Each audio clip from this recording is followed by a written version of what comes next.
찬송하시겠습니다. 436장입니다. 찬송가 436장. 나 이제 주님의 새 생명 얻은 몸, 옛것은 지나고 새 사람이로다. 그 생명 내 맘에 강같이 흐르고 그 사랑 내게서 해같이 빛난다. 영생을 누리며 주 안에 살리라. 오늘도 내일도 주 함께 살리라. 주 안에 감추인 새 생명 얻으니 이전에 줬던 것 이젠 값없다. 하늘의 은혜와 평화를 맛보니 찬송과 기도로 주 함께 살리라. 영생을 누리며 주 안에 살리라. 오늘도 내일도 주 함께 살리라. 산청도 조목도 새 것이 되었고 죄인도 원수도 친구로 변한다. 새 생명 얻은 자 영생을 누리니 주님을 모신 맘 새 하늘이로다. 영생을 누리며 주 안에 살리라. 오늘도 내일도 주 함께 살리라. 주 따라 가는 길 험하고 멀어도 찬송을 부르며 뒤따라가리라. 나 주를 모시고 영원히 살리라. 날마다 섬기며 주 함께 살리라. 영생을 누리며 주 함께 살리라. 오늘도 내일도 주 함께 살리라. 로마서 8장 1절에서 17절 말씀까지 보시겠습니다. 로마서 8장 1절에서 17절 말씀까지. 그러므로 이제 그리스도 예수 안에 있는 자에게는 결코 정죄함이 없나니 이는 그리스도 예수 안에 있는 생명의 성령의 법이 죄와 사망의 법에서 너를 해방하였음이라. 율법이 육신으로 말미암아 연약하여 할 수 없는 그것을 하나님은 하시나니 곧 죄로 말미암아 자기 아들을 죄 있는 육신의 모양으로 보내어 육신의 죄를 정하사 육신을 따르지 않고 그 영을 따라 행하는 우리에게 율법의 요구가 이루어지게 하려 하심이니라. 육신을 따르는 자는 육신의 일을, 영을 따르는 자는 영의 일을 생각하나니 육신의 생각은 사망이요 영의 생각은 생명과 평안이니라. 육신의 생각은 하나님과 원수되니 이는 하나님의 법에 굴복하지 아니할 뿐 아니라 할 수도 없음이라. 육신에 있는 자들은 하나님을 기쁘시게 할 수 없느니라. 만일 너희 속에 하나님의 영이 거하시면 너희가 육신에 있지 아니하고 영에 있나니 누구든지 그리스도의 영이 없으면 그리스도의 사람이 아니라. 또 그리스도께서 너희 안에 계시면 몸은 죄로 말미암아 죽은 것이나 영은 의로 말미암아 살아있는 것이니라. 예수를 죽은 자 가운데서 살리신 이의 영이 너희 안에 거하시면 그리스도 예수를 죽은 자 가운데서 살리신 이가 너희 안에 거하시는 그의 영으로 말미암아 너희 죽은 몸도 살리시리라.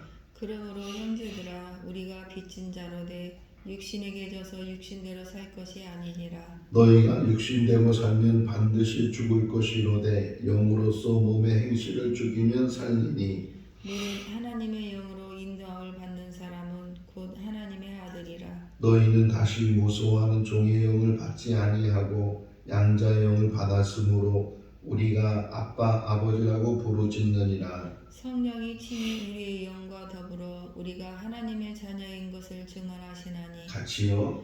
자녀는 또한 상속자 곧 하나님의 상속자요 그리스도와 함께한 상속자니 우리가 그와 함께 영광을 받기 위하여 고난도 함께 받아야 할 것이니라. 아멘. 할렐루야. 정치인들이 자주 쓰는 용어 중에 하나가 내로남불이라는 그런 말을 아주 많이 합니다.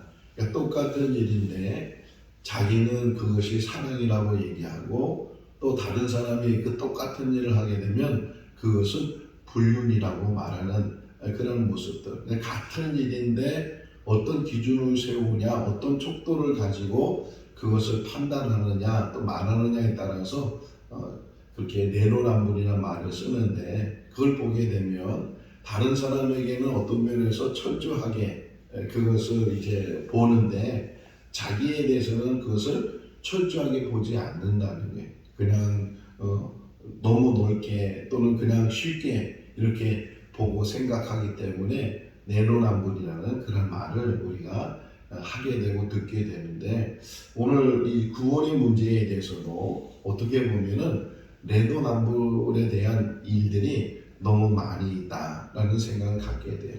자, 교회가 세워지는 목적은 예수 그리스도를 증거하고 또 예수를 통해서 구원을 받을 수 있도록 그렇게 그 역할을 하는 것이 교회고 또 교회에 모인 성도들이 그런 사람들이 모여서 신앙생활을 하고 있어요. 근데 또 어떻게 보면 엄밀하게 좀 보고 생각해 보면 정말 교회 안에 있는 사람들은 다 구원을 받았느냐? 아니, 그냥 다른 사람들 생각하지 말고 우리 자신 내로남불의 어떤 그런 판단 기준을 가지고 생각하지 말고 정말 나는 거듭났는지 나는 예수님을 진정으로 구주로 영접해서 참 그리스도인이 되어 있는지 이런 것들을 깊이 생각해 볼 때 정말 교회 다닌다고 해서 수십 년 동안 심지어는 모태신앙을 가졌다고 해서 그것 때문에 구원을 받는 것이 아니고 인격적으로 예수를 만나고 예수를 영접하고 예수를 통해서 거듭난 사람이 돼야 될 때 그럼 정말 우리는 그런 구원의 자리에 있는 사람인가. 빌립보서 2장 12절 말씀에 보게 되면 너는 순종하여 두렵고 떨림으로 구원에 이르라.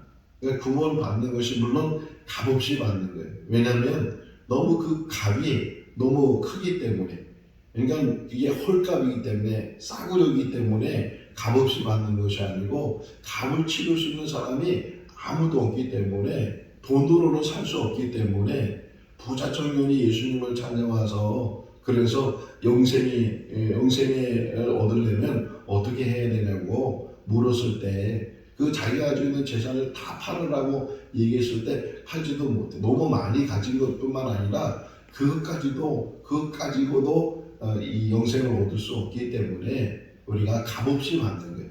값없이 받는다고 해서 이것이 싸구려도 아니고 그냥 쉽게 얻어지는 것이 아니고 하나님이 사람이 여기 본문에도 나오잖아요. 하나님께서 이 인간의 죄를 위해서 예수님을 사람의 몸으로 입게 하시고 그래서 우리를 대신해서 우리의 모든 죄값을 다 치르게 하셨다 이렇게 말씀을 하고 있는데 그런 하나님의 그 놀라운 그 구원의 은혜 그것을 우리가 값없이 받게 되는데 그 값없이 받는다고 해서 쉽게 받아지는 것이 아니고 벌써 하나님은 그 모든 일들을 그냥 다 이루시고 그리고 쉽게 우리에게 주시는 것뿐이지 이 구원이라는 것이 너무 쉽게 그냥 난 구원받았어 난 구원받지 못다 해서 그렇게 판단하거나 그렇게 말할 수 없는 것이다. 여기 어제 우리 본 새벽의 말씀 중에서 오라 나는 공고한 사람이로다. 사망의 몸에서 누가 나를 건져낼 수 있겠는가 이런 고백을 사도 바울이 했을 때 자기 스스로도 그 사망의 몸에서 건짐을 받을 수 없고 또 다른 어느 누구를 통해서도 그 사망의 몸에서 건짐을 받을 수 없기 때문에 탄식하면서 지금 말하는 거예요. 나는 정말 공부한 사람인데 내가 아무리 정말 생각은 선한 생각을 가진데 행동에 있어서는 그 선을 이루지 못하는 그런 일들을 우리가 많이 경험하게 된다라고 고백하면서 넘어가는 게 이제 8장에 보면 8장 1절 2절 말씀을 보게 되면 구원받는 사람을 딱 이렇게 표현했어요. 오직 이런 사람만 구원을 받을 수 있다라고 말하고 있어요. 1절 한번 읽어볼까요? 그러므로 이제 그리스도 예수 안에 있는 자에게는 결코 정죄함이 없나니. 2절에서도 예수 그리스도 안에 있는 사람, 그리스도 예수 안에 있는 자 이렇게 표현하고 있는 것처럼 오직 이런 사람만이 정죄함을 받지 아니하고 이런 사람만이 죄와 사망의 법에서 해방을 받게 된다. 그러니까 하나에 딱 하나 예수 그리스도 안에 있는가, 진정으로 예수 그리스도 안에 있는가라는 것을 이제 사도 바울이 이야기를 하기 시작해요. 그러면서 우리 마음 안에 어제도 그 말씀을 같이 봤는데 내 안에는 선과 악이 다 있는 거예요. 하나님의 법이 있고 또 죄의 법이 있어서 이 하나님의 법과 죄의 법이 계속 우리 안에서 갈등을 갖게 되고 또 그 안에서 선택을 하게 되는데 하나님의 법을 선택해서 살아야 될 우리들이 정말 선택하는 일을 보게 되면 하나님의 법이 아닌 죄의 법, 또 악의 법, 또 사망의 법 이런 것들을 자꾸만 붙들고 살게 되다 보니까 늘 넘어지기도 하고 늘 잘못된 길을 가기도 하고 그런 우리의 삶을 보게 될 때 우리가 진정으로 이 땅에 살 때 어떻게 살아야 되는가 하는 것을 다시금 1절 2절에서 말하기를 그리스도 안에 오늘도 예수 안에 있을 수 있기를 바랍니다. 말씀 안에 있을 수 있기를 바랍니다. 예수 안에 있는 사람은 결코 정죄함이 없게 되고 그 예수 안에 있는 생명과 성령의 법이 죄와 사망의 법에서 너를 우리 한 사람 한 사람을 해방했다 하는 것을 말씀을 하고 있어요. 그럼에도 불구하고 이제 예수 안에서 죄의 문제가 해결이 되고 예수 안에서 생명을 얻게 되고 예수 안에서 이제는 영생의 길을 가고 있는 우리들인데도 불구하고 계속 이 땅에 사는 날 동안에는 두 가지 생각이 계속 이렇게 갈등을 한다 그럴까요? 계속 그런 갈등 속에서 우리가 살아가게 되는데 여기 뭐라고 표현하냐면 육신의 생각과 영의 생각, 육신의 생각과 영의 생각. 그런데 육신의 생각을 따라서 행동하게 되면 그것이 곧 사망이 되게 되고 영의 생각을 따라서 행하게 되면 그것이 생명과 평안이 된다라고 이제 5절에서 6절에서 말씀하고 있죠. 육신의 생각은 사망이요 영의 생각은 생명과 평안이다 이렇게 말. 그러니까 우리 안에 지금도 계속 육신의 생각이 있고 영의 생각이 있고 우리 안에 계속 그것이 오늘 하는 삶을 살면서도 육신의 생각이 있고 영의 생각이 있어요. 근데 영의 생각은 어떤 면에서는 불편해요. 불편하기도 하고 이 제재도 많고 근데 육신의 생각은 불편하지가 않아요. 왜? 내 마음대로 할 수 있으니까 내가 하고 싶은 대로 할 수 있으니까. 그런데 내가 쉽게 하는 것 제가 이제 계속 공부하잖아요. 공부하면서 느낀 게 어제도 그런 걸 느꼈는데 이 책 본다는 게 너무 쉽지가 않은 거예요. 근데 그냥 TV 보고 있고 그냥 편히 있으면 너무 쉬운 거예요. 그러니까 똑같은 행동을 하는데 공부하는 것은 이게 시간이 너무 어려운 상황이 있고 그냥 공부하지도 않고 내 마음대로 그냥 시간을 보내면 너무 편한 거예요. 그렇게 육신의 생각과 영의 생각이 있을 때 육신의 생각은 아주 편해요. 내 마음대로 할 수 있고 하고 싶은 거 할 수 있고 그런 삶을 살 수 있는데 영의 생각은 그렇지 않아요. 여기 보면은 영의 생각이 어떤 거냐 한번 여기 보실까요? 8절 읽어볼까요? 육신에 있는 자들은 하나님을 기쁘시게 할 수 없느니라. 다시 말하면 영의 생각의 기준이 뭐냐? 하나님을 기쁘시게 합니다. 육신의 생각은 자기를 기쁘게 하고 자기를 즐겁게 하고 자기 마음대로 사는 것이고 그런 삶을 편히 사는 거예요. 내 생각에 내가 제일 편한 것, 내가 제일 쉬운 것. 지금 우리는 너무 많은 과학의 혜택 속에 살고 있잖아요. 근데 보면은 계속 이 물건들을 만들어 가는 데 있어서 그 모든 물건들이 다 편리주의. 제가 전에 한번 우리 집에 어렸을 때 TV가 있었는데 그때는 그 TV를 보려면 이 안테나가 밖에 지붕에 설치되어 있는데 그 방송국마다 다 전파가 날라가지고서 이 안테나를 계속 돌려야 된다고 얘기했잖아요. 근데 지금은 어때요?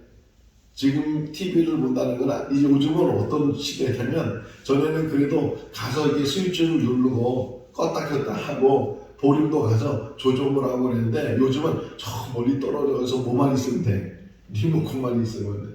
아니 제가 한번은 그 1m 정도 되거든요 TV가. 그렇게 1m 정도 되면은 그냥 가서 이렇게 키면 되잖아요. 근데 뭘 찾냐면 리모컨을 찾는 거예요. 그 1m 가기를 귀찮아 해가지고서 그러니까 인간의 자꾸만 편리주의, 자기의 편하는 것 이런 걸 따르다 보니까 우리의 생각, 육신의 생각이 바로 그런 쪽으로 간다는 거예요. 자꾸만 편하게 신앙생활도 편하게 하고 원래 신본주의, 인본주의 그런 말 하잖아요. 신본주의는 하나님 중심, 말씀 중심, 영의 어떤 생각 중심 그런 게 신본주의인데 그건 너무 귀찮아. 너무 그냥 여러 가지 제재도 많고 여러 가지 힘들어. 지키지도 못해. 그런데 이렇게 보니까 육신의 생각은 너무 편해. 너무 쉬워. 그냥 내가 하고 싶은 대로 마음대로 할 수 있어. 그러다 보니까 우리가 선택하는 것이 영의 생각이고 하나님을 기쁘시게 하는 일보다는 나를 기쁘게 하고 나를 편하게 하고 그런 일을 선택하다 보면 물론 그렇게 살다 보면 쉽게 살 수 있지만 그럼에도 불구하고 그 결론이 뭐냐? 그 열매가 뭐냐? 고린도전서 3장을 보게 되면 우리 삶을 집 짓는 곳으로 비유해요. 우리가 집을 짓는데 집을 지을 때 재료들이 있을 거 아니에요. 그 재료들인데 6가지 재료를 말해요. 금과 은과 보석이 있고 나무와 짚과 풀이 있다. 그러니까 금과 은과 보석은 구하기가 얼마나 힘들어요. 그걸 구해서 집을 세우는 거예요. 근데 반면에 나무나 풀이나 집 같은 거는 구하기가 너무 쉽잖아요. 그냥 눈에 보이는 게 다 그런 것들이니까 그냥 어디서든지 쉽게 구해다니면서 집을 지을 수 있다는. 그러니까 금과 은과 보석으로 집을 짓는 것은 아주 어렵게 힘들게 집을 짓는 것이고 풀과 집과 나무로 집을 짓는 것은 너무 쉽게 그냥 집을 짓는데 똑같이 집을 짓지만 다 짓고 나서는 불이 지나간다는 거예요. 불이 지나가서 타버리면 구원은 맞되 부끄러운 구원을 받게 될 것이고 금과 은과 보석으로 지금 불이 지나가도 다 그대로 남아있으니까 그 모든 것이 다 상급이 될 것이다. 이렇게 사도 바울이 고린도 교회에게 편지를 보내면서 비유로 이야기를 했어요. 우리 인생도 마찬가지예요. 한 번 사는 인생 속에서 편히 살 수도 있지만 우리의 기준은 편히 사는 게 목적이 아니고 하나님을 기쁘시게 합니다. 아까 우리 8절에서 9절에서 8절에서 읽은 것처럼 육신의 생각으로는 하나님을 기쁘시게 할 수 없다. 자, 9절 또 보게 되면 우리가 하나님의 영과 함께 해야 되는데 왜 하나님의 영과 함께 해야 되는가? 9절 끝부분에 보면 누구든지 그리스도의 영이 없으면 그리스도의 사람이 아니니라. 고린도전서에도 이런 말씀이 있어요. 그리스도의 영이 아니면 예수를 주라 시인할 수 없느니라. 하나님의 영, 다시 말하면 성령이죠. 성령의 사람이 돼. 8장을 흔히 말하는 성령장이라면 내일 새벽에 보게 되면 성령이 우리를 위해서 지금도 탄식하신다. 이렇게 사도 바울은 이야기를 하고 있는데 하나님의 영이 우리와 함께하고 하나님의 영을 통해서 우리가 하나님을 기쁘시게 하는 일을 찾고 애쓰게 되면 그것을 통해서 그 하는 일에서는 힘들지만 또 때로는 어렵지만 쉬운 일이 아니지만 그럼에도 불구하고 하나님을 기쁘시게 하게 되고 또 좋은 열매를 맺게 된다. 하나님의 영이 없으면 하나님의 사람이 아니다. 이렇게 말하고 있는 그 말씀을 보면서 우리가 정말 하나님의 사람인가? 오늘도 성령이 내 안에 계시고 성령과 함께 같이 있는가? 아까 1절, 2절 말씀에서 그리스도 예수 안에 있는 자, 그리스도 예수 안에 있는 자, 이 말씀을 늘 되새기면서 내가 정말 그리스도 예수 안에 있는지, 그리스도 예수와 함께 하는지, 또 주의 영으로 함께 하는지, 주의 영의 생각을 가지고 살고 있는지, 그런 것들을 계속 우리가 늘 생각하고 또 그 기준에 맞는 그런 삶을 살아야 되고, 자, 로마서에 처음 시작하면서 바울이 말할 때 나는 빚진 자다. 오늘 여기 본문에도 그 말이 12절 한번 읽어볼까요? 그러므로 형제들아 우리가 빚진 자인데 육신에게 져서 육신대로 살 것이 아니니라. 우리가 빚진 자인데 누구에게 빚진 자냐? 어떻게 보면 하나님께 빚진 자다. 하나님께 빚진 자로서 그 빚을 다 갚을 수는 없지만 그럼에도 불구하고 그 빚을 갚으려고 애를 쓰는 것. 빚진 자가 해야 될 일이 뭐예요? 빨리 청산하는 거잖아요. 어떻게든 뭐 밤낮으로 일을 하든 뭐라든 돈을 빌렸으면 그 돈을 갚으려고 애를 쓰는 게 빚진 자의 참된 모습인 것처럼 우리가 이 땅에 사는 동안 정말 사랑의 빚진 자로서 하나님의 사랑을 받아서 그 사랑을 갚는데 애를 쓰는 것. 오늘 하루의 삶을 살아가면서도 저도 제 스스로 생각하면서 뭐 제가 위대한 일을 하거나 큰 일을 하는 사람은 아닌데 그냥 주어진 일 속에서 최선을 다하고 또 주어진 일 속에서 하나님께서 기뻐하실 수 있는 일들을 찾아서 한다면 그것을 통해서 우리 마음에 기쁨이 생길 것이고 그것을 통해서 좋은 열매들도 우리에게 맺어지게 될 줄로 믿습니다. 또 14절 말씀을 보게 되면 무릇 하나님의 영으로 인도함을 받는 사람은 곧 하나님의 아들이다. 하나님의 영으로 인도함을 받아서 하나님의 자녀가 되고 하나님의 권속이 되고 하나님의 백성이 되는 그런 삶이 우리 삶이 돼야 될 줄로 믿습니다. 그래서 하나님의 영이 있는 사람은 우리가 이거 너무 쉬운 건데 우리가 보세요. 교회를 다녀요. 교회를 다니는 사람하고 교회를 안 다니는 사람하고 믿음이 있는 사람하고 믿음이 없는 사람하고 비교되는 것 중에 하나가 우리는 너무 쉽게 하나님을 뭐라고 불러요? 아버지라고 불러요. 하나님 아버지. 이게 너무 쉬워. 그래서 늘 기도할 때도 그러고 뭐 그냥 묵상할 때도 그러고 하나님 아버지, 아버지라고 불러요. 왜? 하나님의 자녀가 됐기 때문에 하나님의 백성이 되고 하나님의 권속이 됐기 때문에 그렇게 아버지라는 말이 너무 쉽게 나오는 거예요. 아무에게나 붙들고서 아버지 그러겠어요? 우리가 자녀의 관계 속에서 부모의 관계 속에서 우리가 아버지라고 말하고 있는 것처럼 하나님을 아버지라고 부르고 그것도 더 나아가서 뭐라고 얘기하면 아바 아버지. 여기서 우리 표현이 뭐예요? 아빠 아버지. 15절 말씀해 보니까 아빠 아버지라고 한다. 아버지라는 말도 너무 좋은 말이지만 아빠 하는 뭐예요? 더 친근한 말이잖아요. 더 가까운 말, 그런 말 하는 것처럼 예수님도 기도할 때 아바 아버지, 아빠 아버지 이렇게 기도하시는 그런 예수님의 모습을 볼 수 있는 것처럼 우리들도 하나님을 아빠라고 부르고 아버지라고 보시는 게 뭐냐? 주의 영이 우리와 함께하기 때문에. 마지막 하나 더 보게 되면 그런 우리들에게 주신 복이 17절이에요.